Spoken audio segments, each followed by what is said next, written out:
You blink. The air changes first, thick, wet, and wrong. It smells like burnt onions, wet dog, and something dead trying to be soup. You're standing on a path, but it's not concrete. It's a warm, sticky paste of mud, straw, and, is that a rib? You look down. Your sneakers, clean, urban, confident, sink half an inch into the medieval earth. A sound like a wet fart escapes beneath your heel. You try to step back, but the mud holds you like a jealous ex. Too late. The left shoe stays behind, then the right, barefoot now, and the mud is warm. A man brushes past you, muttering in something that sounds like drunk Latin. He smells like goat cheese left in a carriage trunk. Another bumps your shoulder, laughing with a mouth full of brown teeth and chicken. You try to apologize, but the crowd is moving, and you're suddenly part of it. Jostled, shoved, swallowed whole. You gag. The stench is everywhere. Roasting meat, possibly edible. Boiled cabbage, definitely not. And underneath it all, a sour human perfume. Sweat, urine, wool. A woman sneezes on your arm. No one reacts. Somewhere nearby, a baby wails like it knows what century it's in. You try to breathe through your mouth. Mistake. Now your tongue tastes like fireplace ash and fermented turnips. You gag again. A child looks at you with pity, then picks something off the ground and eats it. You're in the middle of what people in the 14th century would call a good time. Music plays, or rather, a series of tortured notes escaping a hurdy-gurdy. A pig in a bonnet trots by. You're unsure if it's part of a parade or just here. The ground squelches with each step. Some of it is mud. Some of it might be alive. Chamber pots have been emptied recently. You see rivulets of mystery liquid flowing toward a ditch that's pretending to be a sewer. You try not to step in anything moving. You fail. Someone grabs your arm. A vendor, maybe? He shoves something into your face. Fresh eel? He offers, proudly holding up what looks like a wet rope that's still breathing. You shake your head. He shrugs and eats it himself. Raw. You finally reach a quieter corner, if you can call it that. There's a trough of water where people are drinking and washing their hands at the same time. A man is spitting into it. Another dips his baby in. You decide thirst is optional today. You pause, heart racing. You're covered in mud, missing your shoes, and beginning to realize something important. You are not prepared for this. And the fair is just getting started. You try to blend in. It's instinctual. You shrink your shoulders, lower your eyes, try to walk like someone who's seen a plague cart before breakfast. But it's no use. Your jeans cling to your legs like blue parchment. Your t-shirt, a bright, synthetic billboard of modernity, might as well say, I am a wizard and possibly wealthy. People stare. First, the children, grubby, wide-eyed, suspicious. Then the adults. A merchant selling dried fish gasps when he sees your sneakers, or what's left of them. A woman drops her bread. One old man points directly at your chest and makes the sign of the cross. Your clothes are all wrong, not just in fabric, but in concept. This is a world where clothing isn't just what you wear, it's who you are. Class, trade, morality, stitched into wool and linen like a living resume. The men wear tunics, hose, belts heavy with knives and pouches. The colors are earthy, muddy, sun-faded. The women are layered like onions, long dresses, aprons, veils, or coifs over greasy hair. Everyone looks like they've been dressed by a time-traveling scarecrow with low standards. And you? You look like you came from a gym and fell into a vat of mayonnaise. A crowd gathers. Someone pokes your sleeve. Someone else tries to touch your pants, cautiously, like it might bite. You take a step back. Mistake. An enterprising boy shouts something that translates roughly to, I'll give a chicken for the wizard's feet. Laughter erupts. Soon others join in, waving eggs, a pewter cup, a half-wheel of cheese. The bidding escalates. Your sneakers, ruined and mud-caked, are now considered powerful relics. Someone offers a live goat. The goat appears to consider the offer. You try to leave, but the mob is invested now. A burly man steps forward with a determined look. Before you can say no, he unties one of your remaining laces and sniffs it. Satisfied, he announces that it smells like future and smoke. Applause. Moments later, you're barefoot again. And your dignity? Gone with the goat. To make things worse, someone decides to improve your outfit. A cloak is thrown over your shoulders. Rough wool, damp, smelling faintly of animal pee and onion. A scarf is tied around your head. A woman with 3 teeth gestures approvingly. Now you look decent, she says, probably. You don't recognize yourself. You're half medieval now, half embarrassment. Every piece of fabric itches. The pants you're given feel like burlap soaked in betrayal. You miss elastic. You miss zippers. You miss choice. As you shuffle away, now properly costumed in the misery of the century, you hear someone whisper, "Strange fellow, but polite." It's the closest thing to a compliment you'll get today. And maybe, just maybe, it's enough. Your stomach growls, loudly, rudely. It doesn't care that you're centuries off your diet plan. It just wants food, real food, something hot, solid, and preferably not alive. You follow the scent of roasting, something. It leads you to a wooden stall covered in flies and hope. The vendor grins, a man with a beard like a nest and fingers like boiled carrots. He holds up a steaming pie. "Meat," he says. No specifics. Just meat. You hesitate. The crust looks like it's been dropped twice and forgiven, but the smell is oddly inviting. Pepper, onions, maybe regret. You bite. It's warm, chewy, vaguely familiar, definitely meat, but also possibly squirrel or pigeon or something that once hissed at a priest. The spices are aggressive, not culinary, defensive, like the meat tried to go bad and the cook slapped it with cloves until it gave up. Your brain screams this is fine, while your tongue whispers you're lying to yourself. You chew slowly, praying for a time machine or a Tums. Behind you, a woman sells something called blood pudding. It looks like a mistake. Next to her, another stall offers boiled sheep's head, eyeballs included. Children gnaw on roasted frog legs like medieval chicken nuggets. You look around, no vegetables, none. Unless you count that single turnip covered in dirt and despair. Fruit, too risky. You've seen what passes for fresh around here. Salad, adorable. A nearby man sells beer soup, which appears to be exactly what it sounds like, hot ale in a bowl. He hands one to a customer, who promptly passes out. You stick with your meat pie, at least it's solid.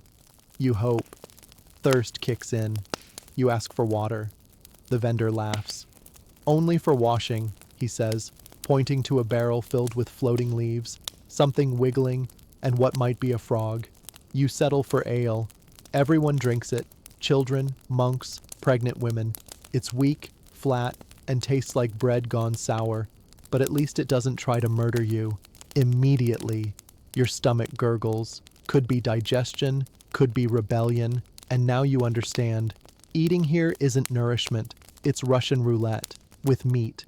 You sit on a barrel, holding your half-eaten pie, watching a dog steal a sausage from a child who steals it back and eats it anyway. And you think, you'll never complain about airplane food again. Your stomach growls. Not politely, not like a modern grumble in a boardroom. This is primal, loud. It echoes across your ribcage like a war drum. And here, in the chaos of the medieval fare, hunger isn't a mild discomfort. It's a survival instinct, and right now, it's winning. You follow the scent trail like an animal, head low, eyes scanning, roasting fat, burnt bread, boiled, something. Your feet, still bare and sticky from your earlier shoe betrayal, squish forward on a trail of straw, ash, and what might be gravy. Then you see it. A wooden stall, half collapsing under the weight of its own ambition. Flies orbit lazily above a tray of pies, browned, cracked, steaming gently in the summer air. The vendor, a man who looks like he hasn't blinked since Easter, grins with a mouthful of teeth that disagree on direction. "Meat pie?" he asks, as if the answer could ever be no. You nod. Hunger drowns your fear. Coins? You don't have any. But your alien t-shirt earns you a discount, or at least a confused shrug. He presses the pie into your hand like he's handing over something sacred. It's hot. Too hot. The crust is hard enough to be a weapon. You bite. At first there's flavor. Pepper, garlic, maybe thyme. Then the meat hits.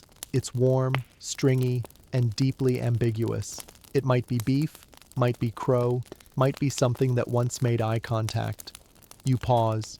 Inside the crust, hidden in the layers of shredded meat and grayish goo, is a texture you can't identify. It's chewy, but not tendon. Soft, but not fat. Your tongue recoils. Your teeth protest. But you chew because you have no other choice. And spit would be suspicious. The vendor watches, nodding proudly. "Spices from the east," he says, as if that explains the overwhelming taste of clove and cinnamon, desperately trying to suffocate the meat's last cries for help. You chew slower. Across from you, another vendor slices what he calls pork, though the snout still attached to the head suggests otherwise. He lifts the lid off a stew pot, releasing a steam cloud that smells like a shoe boiled in wine. A man ladles it into a wooden bowl and drinks it with audible moans of pleasure. You swallow hard, and not just the food. You try to walk, but your stomach makes a noise like a dying accordion. You stop.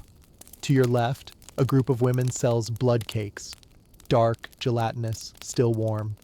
A child dips his finger into one and licks it thoughtfully, then offers you a bite. You decline, politely, possibly in tears. You scan the stalls for something safer. Bread? Maybe. But bread here has the texture of roof tile and the flavor of old socks. Fruit? Covered in dust and fingers.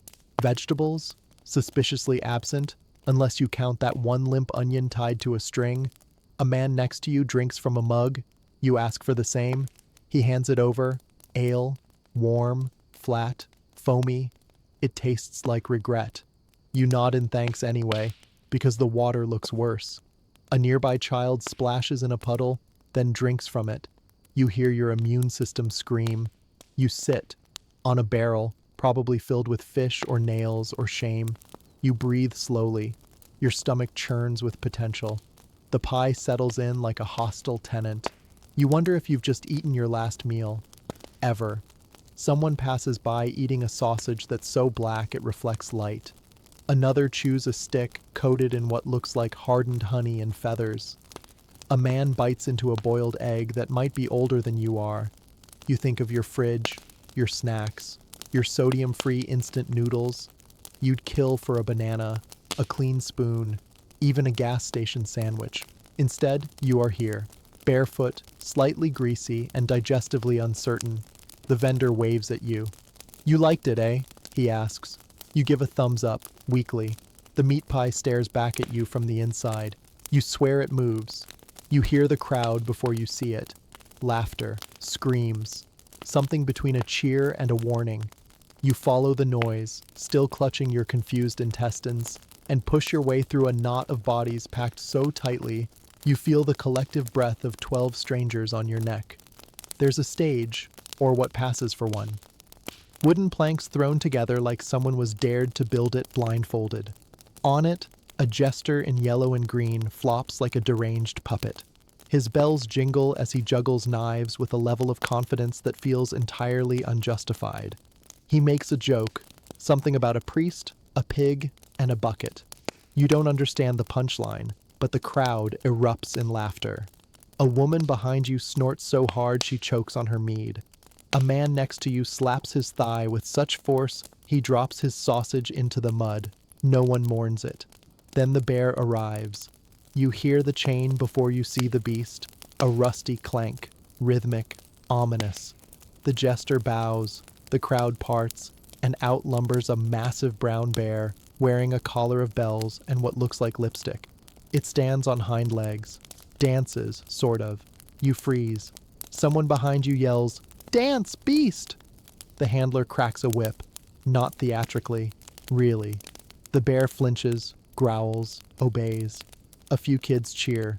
A drunk man throws a cabbage. It hits the bear. You stop breathing. This is entertainment. You look around. No one seems disturbed.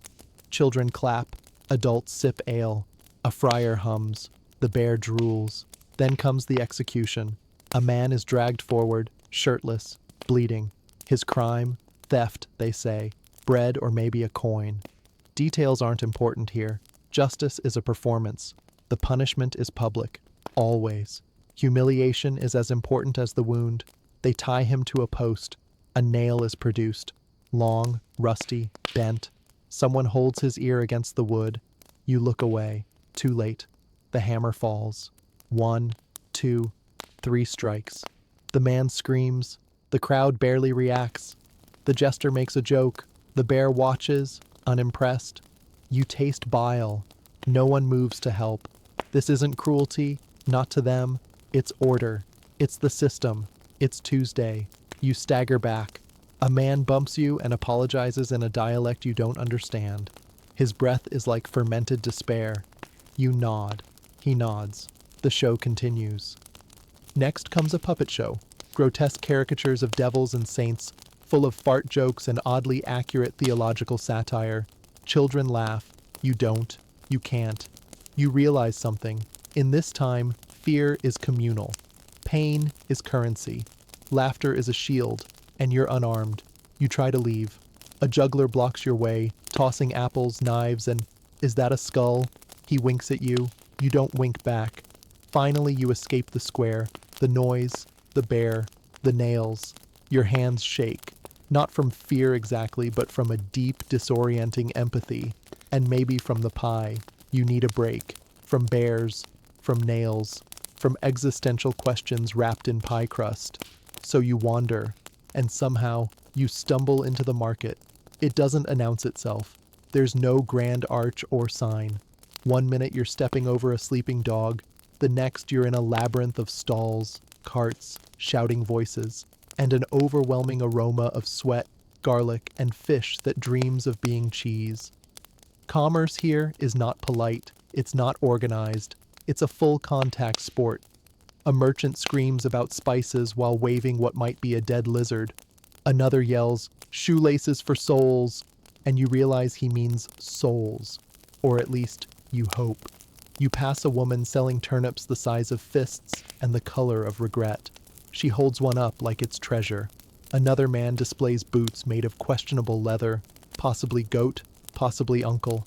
Everything is dusty. Everyone is loud. You stop at a table with wooden spoons. Simple, handmade, kind of beautiful. You pick one up. The merchant eyes you. You nod, trying to look serious. He grins with one tooth and says something that might be a price or a threat. You offer a modern coin. He snorts. Wrong metal. Wrong century. He points at your shirt. "No," you say. "Not again." But the crowd has already noticed you. Whispers ripple. They remember the shoes. They remember the goat. And suddenly you're bartering again. Not just for a spoon, but apparently for your entire identity. Someone offers a bundle of herbs. Another, a flask of something pungent. A third, disturbingly, offers his daughter. She waves. You panic. "No trade," you say. "Just looking." Too late. The merchant wraps the spoon in cloth and hands it to you like a sacred relic. You try to return it. He frowns. A small crowd gathers. A boy begins to chant. Others join. You've accidentally bought the spoon, and possibly agreed to a marriage contract. You walk backward, gently, clutching the spoon like a weapon. Someone pats your shoulder.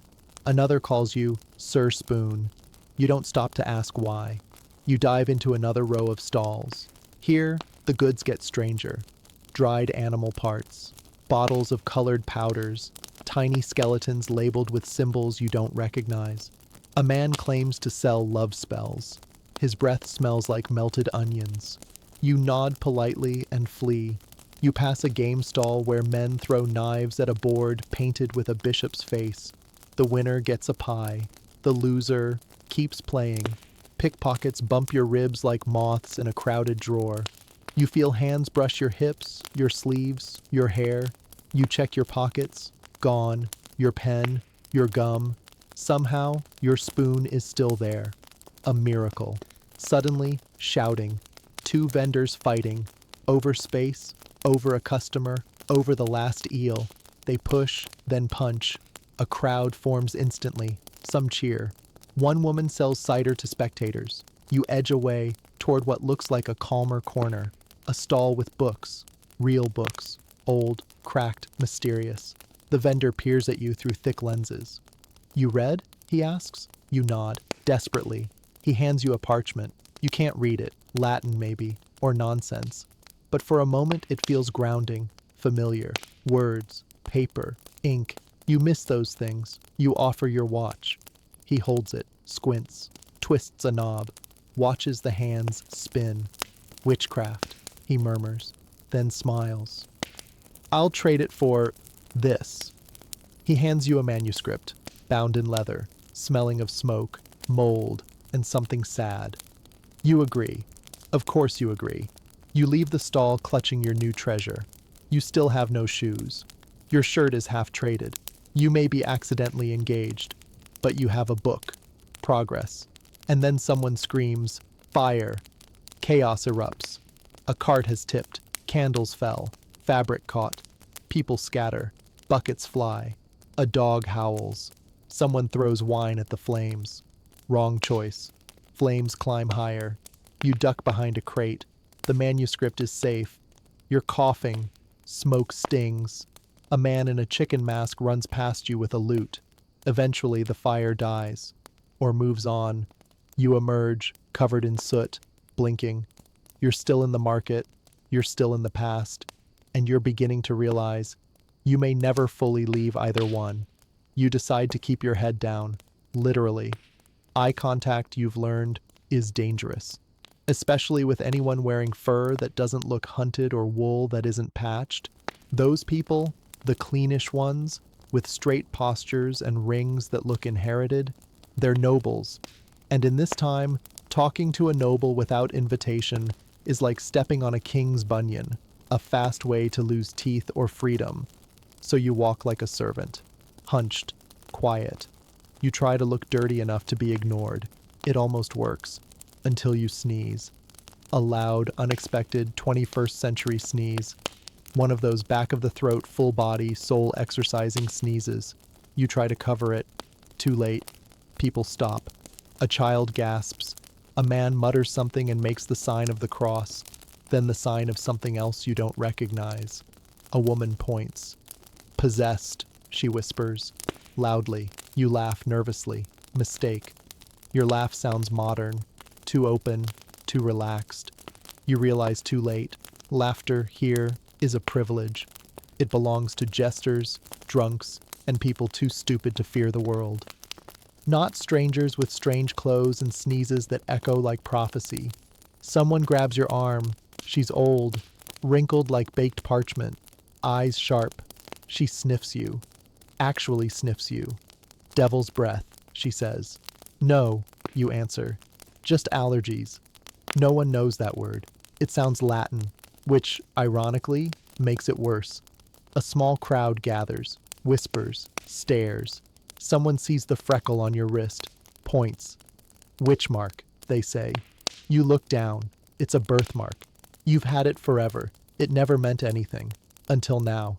They circle you. You try to explain, but everything about you, your language, your gestures, your posture, screams outsider. And here, the unfamiliar is not curious. It's dangerous. A man steps forward, older, robed, possibly a cleric, possibly just cold. He holds a small wooden cross and speaks directly to you. You nod. He doesn't like that. You bow your head. Too deep? Not enough? No manual for this. He lifts your sleeve and inspects your arm, fingers rough like tree bark. He finds the mark again, frowns, then he sniffs you. You consider biting him. He mutters something about purity. Someone fetches water. A bucket appears. You think, baptism? Cleansing? Nope. They throw it in your face. Cold, brown, Smells like goat. You sputter. The crowd nods, satisfied. Someone offers a prayer. The old woman crosses herself with dramatic flair. A boy throws a turnip at your foot. Apparently, the exorcism is complete. You're free to go. But not really. The atmosphere has shifted. You walk through the fair now with a different kind of attention. People recognize you, not by name, but by suspicion. You are that one, the one who sneezed, the one who doesn't belong. You pass a cart stuck in the mud. A man struggles to lift it. You bend to help, out of habit. He slaps your hand away. "Don't touch it," he says. "You'll curse the wheels." You step back. You say nothing. You try to blend in with a group of women weaving baskets. One of them smiles at you, tentatively. You smile back. A mistake. She blushes. Her mother sees. Her mother scowls. Whispers begin again. You're not even human to them. You're a walking question mark in a world that punishes curiosity. And yet, in a dark corner near the edge of the fair, you find a child. Dirty, snot-nosed, smiling. He tugs your sleeve and shows you a trick, a rock that looks like a toad. You laugh, genuinely. He laughs too. For a moment, it's just two people. No witch, no noble, no sneeze, just shared wonder. His mother calls him back. She eyes you. Not warmly, not cruelly, just unsure. And maybe that's the best you'll get. You walk on, shoulders lower, steps slower. You've survived superstition? Barely. But you know now, this place isn't ruled by logic or kindness. It's ruled by fear. Fear disguised as faith, as tradition, as order. And you're just another thing to be feared. It starts with a splinter, just a tiny one. You barely feel it when it happens, brushing past a rough wooden post near a stall selling dried mushrooms and possibly counterfeit relics. A small sting. You glance down. A dot of blood. No big deal. You've had worse. You've had paper cuts. You've had actual surgeries. But this is different. Because this time, you're in the 14th century. You try to ignore it. Wipe it on your already disgusting tunic. Keep moving. But by the next morning, or what feels like morning in this timeless medieval fog, your finger is swollen. Red. Angry. You touch it and feel warmth. Pain. You need help. You ask around, miming injury like a charades champion. Someone points you toward a large wooden structure that smells faintly of mildew and resignation. You enter, and instantly regret it. This is the healer's house. The air is thick, not with herbs or antiseptic, but with the odor of unwashed bodies and something metallic beneath. A man groans in the corner, his leg elevated, purple and twice its normal size. A woman mutters a prayer while holding a baby with eyes far too sunken. The physician, if he can be called that, greets you with a nod and a rag that may have once been white. He examines your finger with a squint, then pokes it. You wince. He nods sagely, like the pain confirmed his theory. He opens a wooden box. Inside, leeches. Dozens. Fat, glistening, ready. You try to step back. He grabs your wrist. "Balance the humors," he says. You want to scream, or run, or invent penicillin right now. He places one on your hand. You feel it latch. A tiny, wet kiss from the darkest corner of medical history. As it feeds, he prepares the next part. A knife. Not sharp, not clean. You panic. "No cutting," you plead. He nods, then cuts anyway. Not deep, just enough to draw blood. To release the illness. You feel dizzy, maybe from fear. Maybe from the atmosphere. A heady mix of body fluids, candle wax, and despair. He mixes something in a bowl. Herbs, maybe. Dirt, definitely. He smears it on the wound, then wraps it with cloth that looks like it was used on a horse. Twice. "There," he says. "Now drink this." You hesitate. The liquid is dark, thick, bubbling slightly. You take a sip. You regret everything. It tastes like boiled roots, metal, and possibly something that once walked. But you drink, because refusing would be worse. Offense here might mean accusations. Or worse, Another leech. He charges you nothing, which is somehow even more terrifying. You leave the shack, hand throbbing, lips numb. You sit by a well, not to drink, just to breathe. Around you, people go about their day. A woman with missing teeth and an impressive limp smiles at you. You smile back. Solidarity. You begin to notice things. Sores, rashes, coughs that never stop, eyes filmed over, children with bellies too big and limbs too thin. Disease here isn't hidden. It walks the streets. It holds your hand. It breathes down your neck in line for soup. You ask someone about hospitals. They laugh.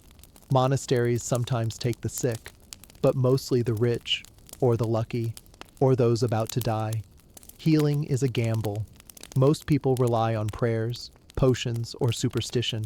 Someone shows you a charm, a dried toad's foot wrapped in hair. Protection from fever, they say. You nod. Of course it is. You pass another healer's stall. He sells powdered mummy.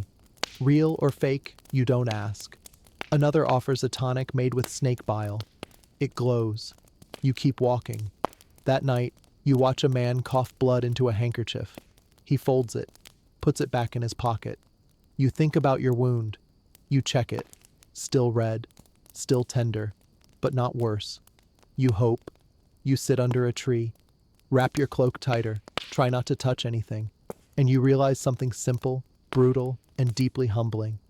You do not want to get sick here. Because here, illness is not inconvenience. It is transformation. From person to burden. From burden to memory. Quickly, quietly, without protest. And for the first time, you're not just a visitor in the past. You're vulnerable. And that changes everything. It starts with a splinter, just a tiny one. You barely feel it when it happens. Brushing past a rough wooden post near a stall selling dried mushrooms and possibly counterfeit relics. A small sting. You glance down. A dot of blood. No big deal. You've had worse. You've had paper cuts. You've had actual surgeries. But this is different. Because this time, you're in the 14th century. You try to ignore it. Wipe it on your already disgusting tunic. Keep moving. But by the next morning, or what feels like morning in this timeless medieval fog, your finger is swollen, red, angry. You touch it and feel warmth, pain. You need help. You ask around, miming injury like a charades champion. Someone points you toward a large wooden structure that smells faintly of mildew and resignation. You enter, and instantly regret it. This is the healer's house. The air is thick, not with herbs or antiseptic, but with the odor of unwashed bodies and something metallic beneath.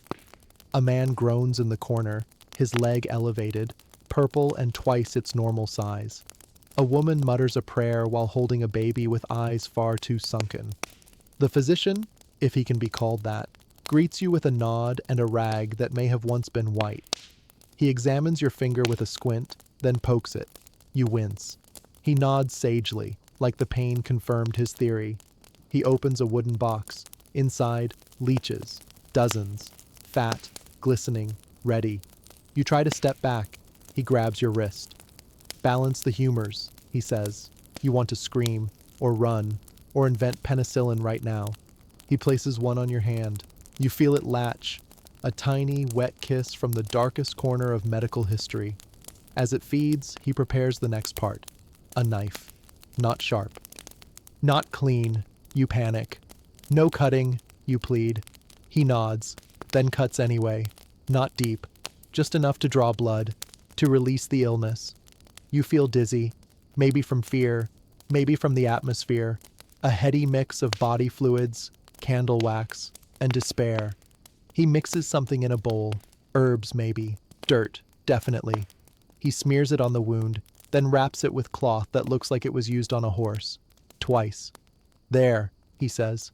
Now drink this. You hesitate. The liquid is dark, thick, bubbling slightly. You take a sip. You regret everything. It tastes like boiled roots, metal, and possibly something that once walked.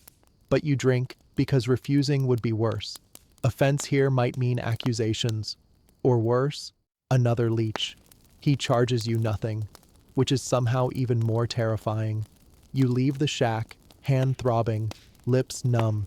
You sit by a well, not to drink, just to breathe. Around you, people go about their day. A woman with missing teeth and an impressive limp smiles at you. You smile back. Solidarity. You begin to notice things. Sores, rashes, coughs that never stop, eyes filmed over, children with bellies too big and limbs too thin. Disease here isn't hidden. It walks the streets. It holds your hand. It breathes down your neck in line for soup. You ask someone about hospitals. They laugh. Monasteries sometimes take the sick, but mostly the rich, or the lucky, or those about to die. Healing is a gamble. Most people rely on prayers, potions, or superstition. Someone shows you a charm, a dried toad's foot wrapped in hair. Protection from fever, they say. You nod. Of course it is. You pass another healer's stall. He sells powdered mummy. Real or fake, you don't ask. Another offers a tonic made with snake bile. It glows. You keep walking. That night, you watch a man cough blood into a handkerchief. He folds it, puts it back in his pocket. You think about your wound. You check it. Still red, still tender, but not worse. You hope. You sit under a tree. Wrap your cloak tighter. Try not to touch anything. And you realize something simple, brutal, and deeply humbling. You do not want to get sick here. Because here, illness is not inconvenience. It is transformation. From person to burden. From burden to memory. Quickly, quietly, without protest. And for the first time, you're not just a visitor in the past. You're vulnerable. And that changes everything. The light fades slowly, not like the comforting dim of a modern sunset, but like someone slowly snuffing out candles across the universe. Shadows stretch, torches flare. The fire that once flickered cheerfully in the cooking pits now burns a little too close, a little too high. You feel the shift in the air. The fair hasn't ended. It's simply transformed. And you are still here. You're dirtier now, scratched, slightly infected. You've traded your dignity for a spoon and your socks for silence. And yet somehow, you've become a known face. People whisper as you pass. Some nod. One calls you the shoeless spirit. Another, the strange one who bled properly. You're a curiosity, the kind that survives for now. You look for shelter, not a hotel, not a room, just somewhere to not die. You find what they call an inn, a wooden structure with smoke pouring from a chimney and sound pouring from every crack. You push the door open. It's chaos. Laughter, screaming, a woman singing something obscene, a man passed out on the floor, possibly dead, possibly just drunk enough to seem it. Tables overflow with mugs, bones, and arms. No one stops talking or breathing. You try to ask for a bed. The innkeeper, a man the size of a wardrobe and twice as hairy, shrugs, points to the loft. You climb, up a ladder, into a room filled with strangers, all horizontal, all snoring, some twitch. You step over a man cradling a cabbage. You find a patch of floor. You sit. Then you notice the lice. Not just the ones on you, those you've accepted as roommates. No, here, they're communal. You see them jump from blanket to blanket, from beard to beard, a quiet society of parasitic citizens, thriving. You lie down, or try to. The floor creaks like it's writing a complaint. The straw beneath you smells like goats that gave up. You use your bag as a pillow. A rat walks over your foot. You say nothing. Sleep does not come. Downstairs, the revelry rises. Someone plays a lute. Badly. Someone drops something. A fight breaks out. Glass shatters. A laugh turns into a scream, then back into a laugh. You get up. You climb down. Outside, the night is alive. Drunken bodies stagger through the streets. Some sing, some sob, some simply lean against walls like abandoned thoughts. You walk slowly, carefully, eyes down, heart up. You pass a man trying to fight a shadow. A woman chants to the moon. A pair of children chase a goose that does not consent. You clutch your bag tighter, then a hand on your shoulder. You spin. It's the juggler from earlier, the one with the skull. He grins, toothless now, offers you wine. You decline. He insists. You sip. It's terrible, but warm. You smile. He laughs. "You're still here?" he says. Not surprised, more like impressed. You nod. He stares at you, not unkindly. "Stranger," he says, "but not stupid." Then he disappears into the dark, juggling again. You stand alone, under stars too bright, in a sky too big. Your feet ache, your skin itches, your stomach gurgles like it's learning Latin, and you think, this is not your world, but for tonight, you're surviving it. The fair is quiet now, not silent, never silent. A baby cries somewhere, a dog coughs, a rooster, confused by a torch, screams at the moon, but it's quieter, like the world finally took a breath after holding it all day. You sit alone, on a pile of wood that might be a bench, might be a collapsed fence, doesn't matter. You sit, and you feel everything, the cold air on your skin, the dull throb in your toe, the itch behind your knee, the faint, persistent buzz of your nervous system trying to process 12 straight hours of cultural shock, physical discomfort, and moral nausea. You survived. You didn't thrive. You didn't win. But you didn't die either. And here, that's something. Maybe even everything. You think about water, clear, cold, safe. You think about soap, about solitude, about beds with springs, about antibiotics. You think about opening your fridge and trusting what's inside. And you laugh. Not because it's funny, because it's absurd. Because you came here with ideas of knights and songs, of fair maidens and roasted legs of lamb, of rustic joy and noble suffering. What you found was mud, rot, spit, noise, life, real life, brutal, unfiltered, ridiculous. You didn't witness history, you were chewed by it. And yet, even now, in the chill, itchy, and exhausted, you feel something else. Admiration, not for the nobility, or the kings, or the history books, but for the ones history forgot. The woman who sold onions with cracked fingers, the child who danced with lice in his hair, the old man who offered you half a turnip and a crooked smile. They lived, not gracefully, but relentlessly. And that humbles you. You close your eyes. For a second, a breath. And when you open them again, you're home. The light is too even. The air smells like nothing. Your phone buzzes. You're barefoot, yes, but by choice. You reach for a glass of water and drink it without fear. You sit on a couch, a real one. And for the first time in a while, you notice how soft everything is. You exhale. The fair is behind you, but it's also with you, under your skin, in your pores, in the way your hand now hesitates before tossing stale bread. You survived a medieval fair. You lost your shoes, your dignity, nearly your digestive system, and somehow you gained perspective.